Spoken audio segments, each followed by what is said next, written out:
नमस्कार मित्रांनो, ज्ञानसागर मराठी चॅनेलवर आपले मनापासून स्वागत आहे। मित्रांनो, पिंपळाच्या झाडाला पाणी वाहिल्याने कोणते पुण्य लाभतात हे आपण एका नागिणीच्या उद्धाराच्या या महान कथेमार्फत जाणून घेऊया। समुद्राच्या गाभ्यात असलेल्या क्षीरसागरातील दृश्य अत्यंत दिव्य व मनोहर होते। क्षीरसागराच्या लाटांमध्ये शेषनागाच्या शयेवर भगवान विष्णू शांतपणे विराजमान होते। त्यांचे नीलवर्णी शरीर दिव्य तेज पसरवत होते। त्यांच्या जवळ माता लक्ष्मी, त्यांचे पाय दाप्त होत्या, चारही बाजूंना दिव्य प्रकाश होता आणि वातावरणात सौम्य संगीताचा नाद घुमत होता। याच वेळी पवन मार्गाने आकाशातून देवर्षी नारदजी तेथे आले। नारदजींच्या हातात त्यांची दिव्य वीणा होती आणि त्यांच्या चेहऱ्यावर सौम्य चिंता दिसत होती। भगवान विष्णूंनी नारदजींना पाहून मंद स्मितहास्य केले आणि म्हणाले, या नारदजी, तुझे स्वागत आहे। असे दिसते की तुम्ही काहीसे व्याकुळ आहे। काय झाले? तुमच्या भ्रमंतीत काही अनपेक्षित घटना घडली का? नारदजींनी वाकून भगवान विष्णूंना प्रणाम केला आणि म्हणाले, हे प्रभू, मी सध्या पृथ्वी लोकावरून परतत आहे। पृथ्वीवर भ्रमंती करताना मी एक अतिशय विचित्र दृश्य पाहिले। तेथे काही लोक पिंपळाचे झाड तोडत होते, जणू त्यांना त्याच्या महत्त्वाचे काहीही ज्ञान नव्हते। दुसरीकडे काही तपस्वी ऋषी व साधक त्या झाडाची पूजा करत होते। ते त्याची परिक्रमा करत, त्यावर पाणी अर्पण करत आणि मंत्रोच्चार करत भगवान विष्णूंची स्तुती करत होते। हे प्रभू, या विरोधाभासामुळे माझ्या मनात कुतूहल निर्माण झाले। पिंपळाच्या झाडाचे नेमके काय रहस्य आहे? हे झाड इतके पवित्र का आहे की काही लोक त्याची पूजा करतात आणि ज्यांना त्याचे ज्ञान नाही ते तोडण्याचे पाप करतात? कृपा करून मला याच्या महत्त्वाबद्दल सविस्तर सांगावे, जेणेकरून मी हे ज्ञान लोकांमध्ये पसरवू शकेन। भगवान विष्णूंच्या चेहऱ्यावर सौम्य स्मितहास्य उमटले। ते मंद स्वरात म्हणाले, हे नारद, तुझा प्रश्न अतिशय महत्त्वाचा आहे। पिंपळाचे झाड हे साधारण झाड नाही। हे झाड स्वतः माझ्या स्वरूपाचे प्रतीक आहे। हे फक्त देवतांचे निवासस्थानच नाही, तर त्यांच्या पूजेमुळे मनुष्याच्या सर्व पापांचा नाश होतो आणि त्याला मोक्षाची प्राप्ती होते। ऐका नारदजी, मी तुम्हाला पिंपळाच्या झाडाच्या महत्त्वाची एक कथा सांगतो, जी हे स्पष्ट करेल की हे झाड पवित्र का आहे आणि याची पूजा का करावी। हे नारदजी, या कथेला केवळ वर्णन करणे आणि ऐकणे देखील मनुष्याला पुण्य मिळवून देते। जो कोणी ही पवित्र कथा श्रद्धा व भक्तीने ऐकतो किंवा सांगतो, त्याला असंख्य पुण्य मिळते। या कथेला ऐकणाऱ्या व्यक्तीचे जन्मोजन्मींचे संचित पाप नष्ट होतात। जरी त्याने आपल्या अज्ञानामुळे कितीही मोठे पाप केले असले, तरीही या कथेला ऐकून त्याला पापांपासून मुक्ती मिळते। ही कथा ऐकणारी व्यक्ती आपल्या पितरांचे आशीर्वाद प्राप्त करते। त्याचे पूर्वज संतुष्ट होतात आणि त्याला सुख, समृद्धी आणि शांततेचा आशीर्वाद देतात। त्यामुळे पितरांचे ऋण संपते आणि त्यांच्या मार्गातील अडचणी दूर होतात। ही कथा ऐकणारी व्यक्ती आपल्या घरातील दुर्दैव, दारिद्र्य व संकटे दूर करते। त्याच्या कुटुंबात सुख, समृद्धी व लक्ष्मीचा वास होतो। त्याचे जीवन सदैव मंगलमय राहते। जर एखाद्या स्त्री पुरुषाला संतानप्राप्तीमध्ये अडथळा येत असेल तर त्यांनी ही कथा ऐकून पिंपळाच्या झाडाची पूजा करावी। त्यांना नक्कीच संतानप्राप्ती होईल। नारदजींनी आनंदाने व जिज्ञासेने म्हटले, प्रभू, मी लक्षपूर्वक ऐकत आहे। कृपया या कथेचे वर्णन करा। भगवान विष्णू म्हणाले, हे नारदजी, पूर्वीची गोष्ट आहे। एक अतिशय गरीब माणूस राहत होता, ज्याचे नाव हरिदास होते। हरिदास प्रामाणिक आणि मेहनती होता, पण त्याचे जीवन अत्यंत कठीण परिस्थितींनी भरलेले होते। तो जंगलातून लाकडे तोडून ती विकायचा आणि कसेतरी आपल्या कुटुंबाचे पालनपोषण करायचा। त्याचे कुटुंब मोठे होते, वृद्ध आईवडील, त्याची पत्नी गायत्री आणि 3 छोटे छोटे मुले. हरिदास रात्रंदिवस कष्ट करत असे, तरीही कुटुंबासाठी पुरेसे अन्न मिळवणे कठीण होई. त्यांच्या घरात कधीही कोणतेही धार्मिक कार्य होत नसे आणि देवतांची पूजा अर्चना होत नसे. हरिदासला शास्त्रांचे व धार्मिक महत्त्वाचे काहीही ज्ञान नव्हते. एके दिवशी हरिदास हातात कुऱ्हाड घेऊन जंगलाकडे निघाला. तो सकाळपासूनच जंगलाच्या एका कोपऱ्यातून दुसऱ्या कोपऱ्यात भटकत होता, पण त्याला लाकड तर दूरच राहिले, एकही सुकलेलं झाड सापडलं नाही. त्याचा थकवा वाढत चालला होता आणि सूर्य आपल्या मध्यान्ह अवस्थेत तेजस्वीपणे चमकत होता. हरिदासला काळजी वाटू लागली की जर आज लाकड मिळाली नाही तर घरी चूल पेटणार नाही. उपासमारी आणि तहानेने व्याकुळ झालेला तो जंगलाच्या अधिक आत पुढे जाऊ लागला. जंगलाचा हा भाग अतिशय भयावह होता. उंच उंच झाडे, घनदाट वेली आणि झुडपांनी सूर्यप्रकाशही जमिनीवर येऊ दिला नव्हता. ठिकठिकाणी साप, विंचू आणि इतर हिंस्र प्राण्यांचे धोके दिसत होते. परंतु हरिदासची विवशता त्याला तिथपर्यंत घेऊन आली होती. खूप वेळ भटकल्यानंतर अचानक त्याचं लक्ष एका प्रचंड वृक्षाकडे गेलं. तो वृक्ष आपल्या आसपास एक विचित्र प्रकाशाची आभा पसरवत होता. त्याच्या फांद्या जणू आकाशाला स्पर्श करत होत्या आणि त्याच्या मुळांनी जमिनीला खोलवर बांधून ठेवलं होतं. हा पिंपळाचा वृक्ष होता. हरिदासने मनात विचार केला, अरे वा, किती मोठे आणि मजबूत झाड आहे. जर मी याच्या काही फांद्या कापल्या तर आजचं काम होईल. मग त्याने कुऱ्हाड घट्ट पकडली आणि त्या झाडाच्या दिशेने चालत गेला. झाडाच्या खाली उभा राहून त्याने एक क्षणासाठी इकडे तिकडे पाहिलं आणि कुऱ्हाड उचलली. जसा तो कुऱ्हाडीनं झाडावर प्रहार करणार होता तशीच एका भीषण आवाजाने संपूर्ण वातावरण दणाणून गेलं. हा आवाज एका स्त्रीचा असल्यासारखा वाटत होता. हे माणसा, थांब, तू हा अनर्थ काय करायला जात आहेस? हरिदासने चमकून इकडे तिकडे पाहिले, पण तिथे कोणीही दिसलं नाही. त्याच क्षणी झाडाच्या खोडाच्या जवळून एक काळा, भयंकर साप प्रकट झाला. त्या सापाच्या डोळ्यात जणू ज्वालामुखीच्या ज्वाळा पेटत होत्या. हरिदास घाबरून मागे सरकला. साप हळूहळू त्याच्या समोर आकार घेऊ लागला. तो आता साप नव्हता, तर एका सुंदर स्त्रीच्या रूपात बदलला होता. ही साधी स्त्री नव्हती, तर एक नागकन्या होती. तिचा चेहरा तेजस्वी होता आणि तिच्या डोळ्यात अपरंपार रहस्य झळकत होतं. मग नागकन्येनं गंभीर आवाजात म्हटलं, हे माणसा, तू हा पवित्र पिंपळाचा वृक्ष तोडणार होतास. तुला माहीत नाही का की पिंपळाच्या वृक्षात देवतांचा वास असतो? हे तोडल्याने तुला महान पाप लागेल. हरिदासचा श्वास वेगानं चालू झाला. तो घाबरून थरथरत म्हणाला, हे देवी, आपण कोण आहात आणि मला माणसाच्या आवाजात कसं बोलत आहात? मी असं काहीही कधी ऐकलं नाही.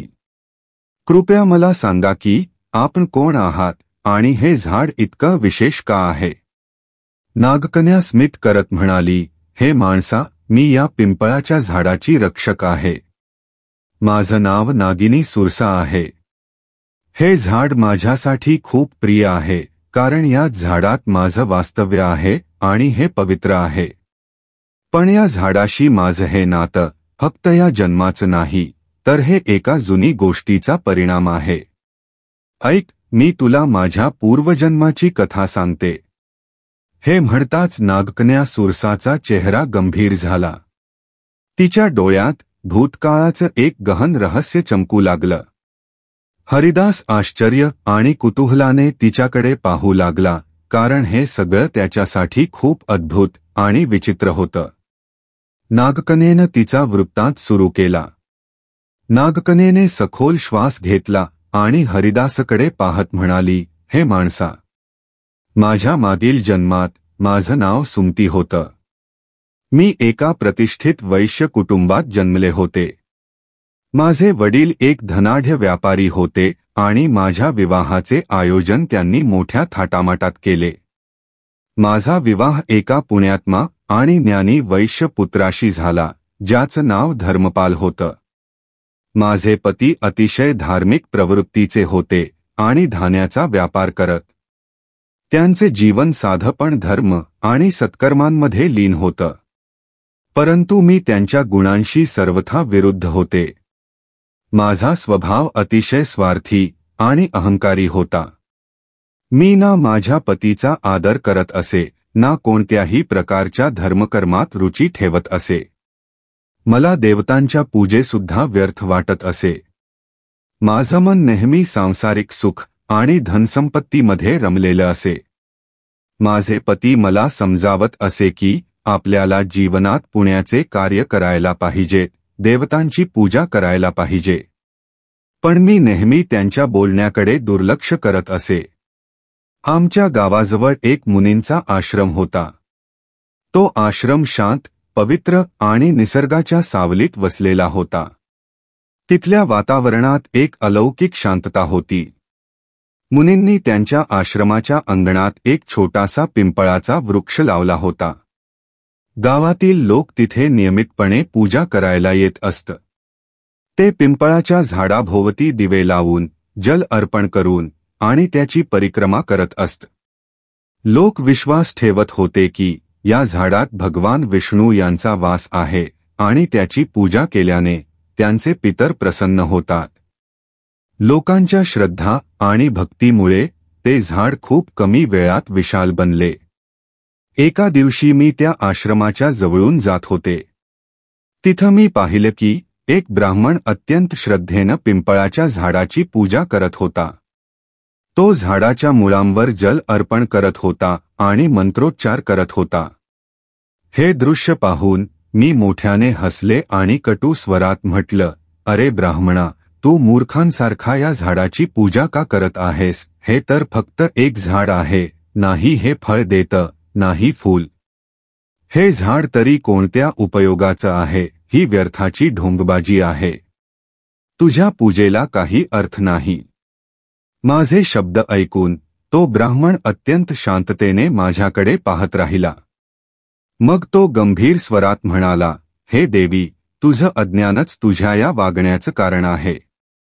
तुला माहीत नाही का की हा पिंपळाचा वृक्ष फक्त एक साधारण झाड नाही, या झाडात स्वतः भगवान विष्णू यांचा वास आहे.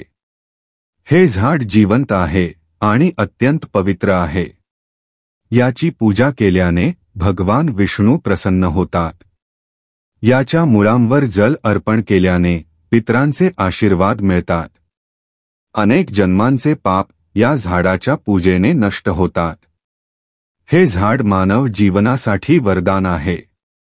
त्या ब्राह्मणाचे हे शब्द ऐकून माझा अहंकार अजूनच भडकला. मी कटू शब्दांत त्याचा आणि त्या झाडाचा उपहास केला.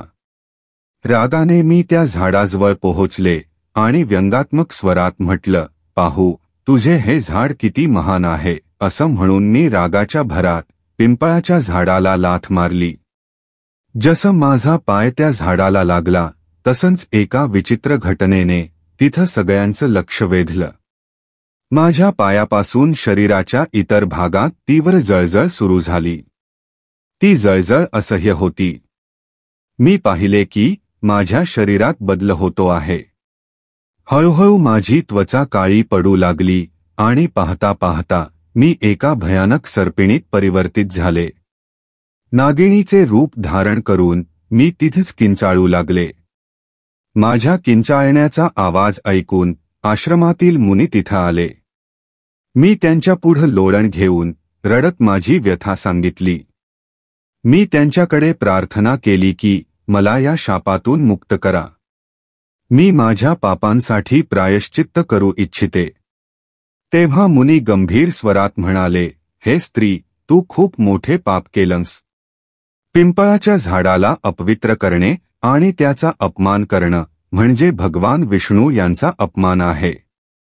तुला तुझ्या कर्मांचा दंड मिळालाय. मग मी थरथरत्या हातांनी मुनींना विनवणी केली, हे ऋषीवर, मला क्षमा करा आणि या शापातून मुक्त होण्यासाठी काही उपाय सांगा. मग मुनी गंभीर स्वरात म्हणाले, हे पापिनी, तुला या शापातून मुक्त होण्यासाठी 100 वर्षे या पिंपळाच्या झाडावर वास्तव्य करावं लागेल आणि याची रक्षा करावी लागेल. जेव्हा 100 वर्ष पूर्ण होतील तेव्हा तुझे पती इथे येतील आणि या झाडावर जल अर्पण करतील. त्याच दिवशी तुला या शापातून मुक्ती मिळेल. असं म्हणत मुनी तिथून निघून गेले. तेव्हापासून मी याच पिंपळाच्या झाडावर वास्तव्य करत आहे. हे झाड दिवसेंदिवस वाढत गेलं आणि मी रात्रंदिवस याची रक्षा करते आहे, जेणेकरून कोणीही त्याला हानी पोहोचवू नये. आज माझी 100 वर्ष पूर्ण झाली आहेत. मी प्रतीक्षा करत आहे की माझे पती धर्मपाल येथे येऊन या वृक्षावर जल अर्पण करतील. त्यानंतरच मला या सर्प योनीतून मुक्ती मिळेल. हे सांगताना नागकन्येच्या डोळ्यात अश्रू आले. तिच्या आवाजात पीडा आणि प्रायश्चित्त स्पष्ट दिसत होते.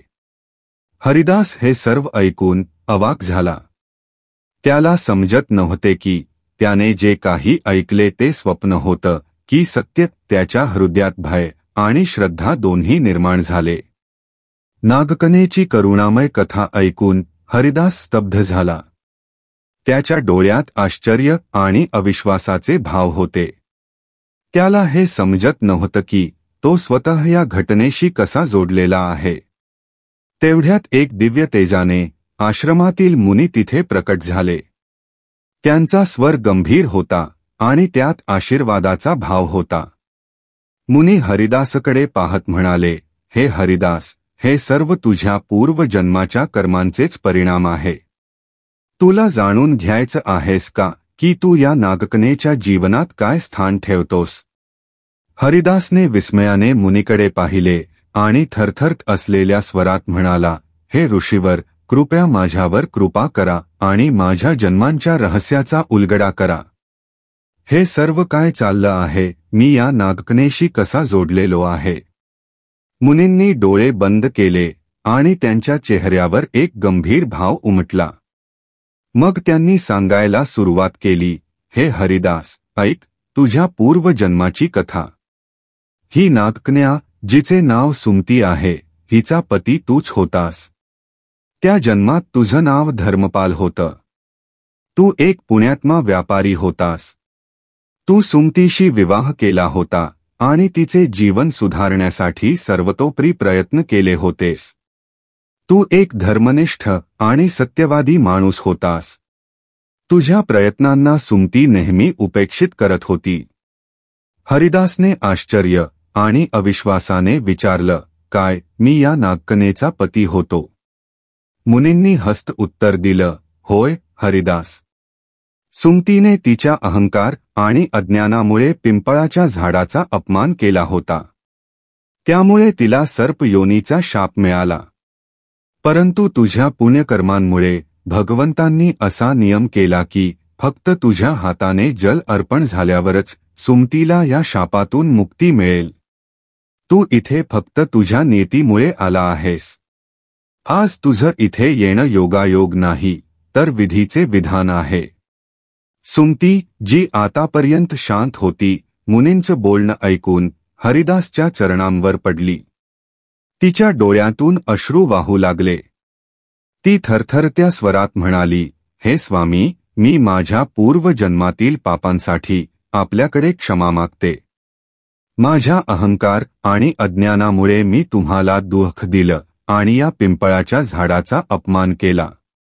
पण आज मी तुम्हाला पुन्हा एकदा विनंती करते, कृपया या पवित्र झाडावर जल अर्पण करून मला या शापातून मुक्त करा. हरिदासच्या डोळ्यात करुणा भरली. त्याने नागकन्येसोबत कोणताही राग किंवा द्वेष दाखवला नाही. उलट त्याच्या हृदयात श्रद्धा आणि सहानुभूतीचा भाव जागा झाला. त्याने मुनींना पाहून विचारलं, हे ऋषीवर, कृपया मला सांगा, मी हे पुण्य कार्य कसं पूर्ण करू. मुनी हरिदासला पिंपळाच्या झाडाजवळ घेऊन गेले आणि म्हणाले, हे वत्स, या झाडावर श्रद्धेनं जल अर्पण कर आणि भगवान विष्णूचं स्मरण कर. यामुळे तुझ्या पूर्वजन्माचे बंधन समाप्त होतील आणि सुमतीला देखील मुक्ती मिळेल. हरिदासने जवळच ठेवलेल्या कलशात जल भरलं. तो पिंपळाच्या झाडासमोर उभा राहिला आणि मनात भगवान विष्णूचा ध्यास घेत जल अर्पण करू लागला. जसं त्याने पिंपळाच्या मुळांवर जल चढवलं तसं एक अद्भुत घटना घडली. पिंपळाच्या झाडाखाली एक दिव्य प्रकाश पसरला आणि नागकन्येचं सर्परूप हळूहळू नष्ट होऊ लागलं. त्या जागी एक सुंदर तेजस्वी स्त्री प्रकट झाली. तिचा चेहरा तेजोमय होता, जणू ती स्वतः एक देवी होती. सुमतीने हात जोडून मुनींना आणि हरिदासला वंदन केले. सुमती म्हणाली, हे स्वामी, आपल्या पुण्यकर्मांमुळे आणि भगवान विष्णूंच्या कृपेने मला आज या शापातून मुक्ती मिळाली आहे. मी तुमच्या प्रति कृतज्ञ आहे. आपण केवळ माझ्या पापांचे प्रायश्चित्त करवले नाही, तर मला मोक्षाच्या मार्गावर नेले. मुनी आशीर्वाद देत म्हणाले, हे सुमती, आता तू स्वर्गलोकाला प्रस्थान कर. तुझ्या या शापाचा अंत झाला आहे. भगवान विष्णू तुला आशीर्वाद देतील. सुमतीने एकदा पुन्हा पिंपळाच्या झाडाची परिक्रमा केली आणि दिव्य प्रकाशासह स्वर्गलोकाला प्रस्थान केले. या घटनेनंतर हरिदासच्या जीवनात मोठा बदल झाला. त्याने पिंपळाच्या झाडाच्या महत्त्वाला ओळखले आणि दररोज त्याचे पूजन करू लागला. त्याने आपल्या कुटुंबालाही धर्माच्या मार्गावर चालण्याची प्रेरणा दिली. त्याला कळून चुकलं की पवित्र वृक्षांचा सन्मान आणि देवतांचे स्मरण यामुळेच जीवन यशस्वी होते. भगवान विष्णूंनी पिंपळाच्या झाडाच्या महत्त्वाची कथा सांगितली. त्यांच्या मुखावर करुणा आणि दिव्यतेचं तेज होते. देवर्षी नारद अत्यंत भावविभोर होऊन बसले होते. त्यांनी भगवान विष्णूंची स्तुती करत म्हटलं, हे प्रभू, तुम्ही पिंपळाच्या झाडाची महिमा आणि ही कथा सांगून माझी जिज्ञासा शांत केली. मी धन्य झालो. या कथेतून हे स्पष्ट झालं की मनुष्य आपल्या अज्ञान आणि अहंकारामुळेच पापाच्या मार्गावर चालतो, परंतु तुमच्या कृपेने त्याचा उद्धार होऊ शकतो. हा वृक्ष केवळ पवित्र नाही, तर स्वतः तुमचं दिव्य स्वरूप आहे. भगवान विष्णू हस्त म्हणाले, हे नारद, हे सत्य आहे. पिंपळाचा वृक्ष सृष्टीचे जीवन आहे. त्याच्या मुळांमध्ये मी स्वतः वास करतो. त्याच्या खोडामध्ये भगवान शंकरांचे वास्तव्य आहे आणि त्याच्या शाखांमध्ये ब्रह्मदेवांचे. या वृक्षाची पूजा केल्याने मनुष्य त्रिदेवांचे आशीर्वाद प्राप्त करतो. जोही या कथेला श्रद्धेने ऐकेल, सांगेल किंवा पिंपळाच्या झाडाची पूजा करेल, त्याला माझ्या परमधामाची प्राप्ती होईल. त्याचे सर्व पाप नष्ट होतील आणि त्याला जीवनात सुखशांती व परलोकात मोक्षाचा आशीर्वाद मिळेल. नारदजी म्हणाले, हे प्रभू, मी अविलंब पृथ्वी लोकावर जाईन आणि या कथेचा प्रचार करीन. मी लोकांना सांगेन की पिंपळाच्या झाडाचा अपमान करू नये. त्याची पूजा केल्याने तुमचं सान्निध्य प्राप्त होऊ शकतं. तर मित्रांनो, या प्रकारे भगवान विष्णूंनी नारदजींना पिंपळाच्या झाडाची महिमा सांगितली. आशा आहे की तुम्हाला ही कथा आवडली असेल. व्हिडिओला लाईक करा, कमेंटमध्ये जय श्री हरी नक्की लिहा आणि चॅनेलला सबस्क्राईब करा. आपले खूप खूप आभार.